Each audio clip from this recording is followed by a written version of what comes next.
YouTube channels లో మీ వ్యాపార ప్రకటనలకు మరియు ప్రమోషనల్ ఇంటర్వ్యూస్ కోసం వెంటనే సంప్రదించండి. ప్రస్తుతం మనతో డాక్టర్ సైకాలజిస్ట్ జి గౌతమ్ కుమార్ గారు ఉన్నారు. వారితో మాట్లాడదాం.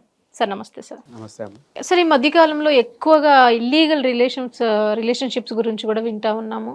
ఎందుకంటే ఒక భార్య భర్తను వదిలేయడము, లేకుంటే భర్త భార్యను వదిలేయడము, లేకుంటే థర్డ్ పర్సన్ ఇంకొకరు వాళ్ళ లైఫ్లోకి వచ్చిల్లని భార్యను చంపేయడము, పిల్లలను చంపేయడం, ఇలాంటివి ఎక్కువ జరుగుతూ ఉన్నాయండి ఈ మధ్యకాలంలో.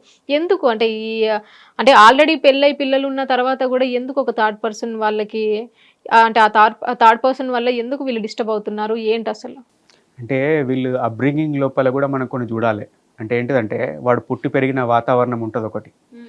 వాడు అక్కడ అది నార్మల్స్ ఉండొచ్చు, ఇల్లీగల్ రిలేషన్షిప్స్, ఇటువంటి యాక్టివిటీస్ వానికి నార్మల్ ఉండొచ్చు. రెండోది వాళ్ళ పేరెంట్స్ ఎవరైనా ఒకవేళ చిన్నతనంలో వీడు చూసినప్పుడు తప్పు చేసి ఉండొచ్చు. ఒక రాంగ్ ఇంప్రెషన్ వాళ్ళ మైండ్లో పడుతుంది కదా, మా ఫాదర్ ఇట్లా చేసిండు, మా మదర్ ఇట్లా చేసిండు. థర్డ్ థింగ్, వీని ఫ్రెండ్ సర్కిల్స్ లోపల ఎవరైనా అట్లాంటి యాక్టివిటీ చేసే వాళ్ళు ఉండొచ్చు. అరే నేను చేస్తున్నా ఏం కాదురా బాబు, అరే వాడు చేస్తుండగా నేను కూడా చేయొచ్చు. ఫోర్త్ థింగ్ ఏంటిదంటే వాని యొక్క సొంత సంతోషం పైన మాత్రమే దృష్టి పెట్టడం. పర్సన్ ఎప్పుడైతే రెస్పాన్సిబిలిటీ తీసుకోకుండా కేవలం వాని సుఖము వాని సంతోషం పైన మాత్రమే ఫోకస్ చేస్తాడో తప్పులు జరుగుతాయి. అంటే రెస్పాన్సిబిలిటీ ఉన్నాడు ఏంటిది, కైండ్ ఆఫ్ ఐఆమ్ రెస్పాన్సిబుల్. ఒక కుక్కని పెంచుకుంటే కూడా మనం అరే దీనికి రోగం వచ్చినా ఏమొచ్చినా నేను చూసుకోవాలి, పట్టించుకోవాలి, దానికి ఫుడ్ పెట్టుకోవాలి, కన్సర్న్ ఉంటుంది చూసారా. అది లేనోడు ఏం చేస్తాడు, తెల్లారి దాన్ని వదిలేస్తాడు రోడ్ పైన. రెస్పాన్సిబిలిటీ లేనాడు. రెస్పాన్సిబిలిటీ ఉన్నాడు ఎట్లా ఉంటాడు, కైండ్ ఆఫ్ ఈ విల్ టేక్ కేర్, వాకింగ్ తీసుకెళ్తాడు, డాక్టర్ దగ్గర తీసుకెళ్తాడు. అదే భార్య అయినా పిల్లలైనా తల్లిదండ్రులైనా కానీ ఈ షుడ్ ఫీల్ ఒక బర్డెన్గా ఫీల్ కావద్దు. Responsibilities are never burden.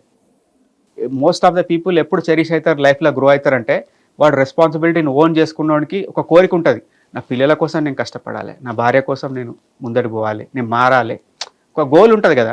ఇది ఏది లేదు, ఒక మెటీరియలిస్టిక్ ఓన్లీ వాడు ఒక ఆబ్జెక్ట్ లెక్క బతుకుతుండు, నాకు సుఖం కావాలి, నా ఓన్ సంతోషం కావాలి. వీళ్ళు పెళ్ళి అయినా అట్లనే కొంతమంది they are bound to do mistakes ఉంటారండి. సొసైటీలు అందరు ఇట్లుండరు. Some are like because of some ఏదో ఆల్కహాల్ కన్జ్యూమ్ చేసో, లేకుంటే ఎవడో రెచ్చగొట్టిండనో, లేకుంటే సమ్ ఫ్రస్ట్రేషన్ తోటో, సమ్ ఏదో ఒక revenge తీర్చుకుందామనో.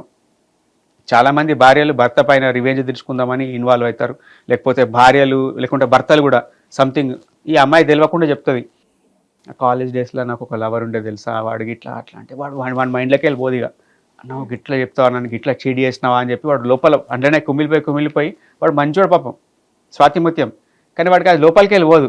Okay tit for tat చేద్దాం, నేను కూడా చేస్తా అని చెప్పి వాడు ఇన్వాల్వ్ అవుతాడు. అంటే సమ్ టైమ్స్ ఏం జరుగుతుందంటే వాడు రివెంజ్ తీర్చుకోవడానికో, out of frustration stress because of conditioning ఇటువంటివి చేస్తుంటారు. అండ్ మేము పిలవగానే వచ్చి ఇంటర్వ్యూ ఇచ్చినందుకు thank you so much. Thank you better. Hit TV app ని డౌన్లోడ్ చేసుకోండి. ఇందులో short news, live news, entertainment movies అన్ని అవైలబుల్ గా ఉన్నాయి. Please download Hit TV app.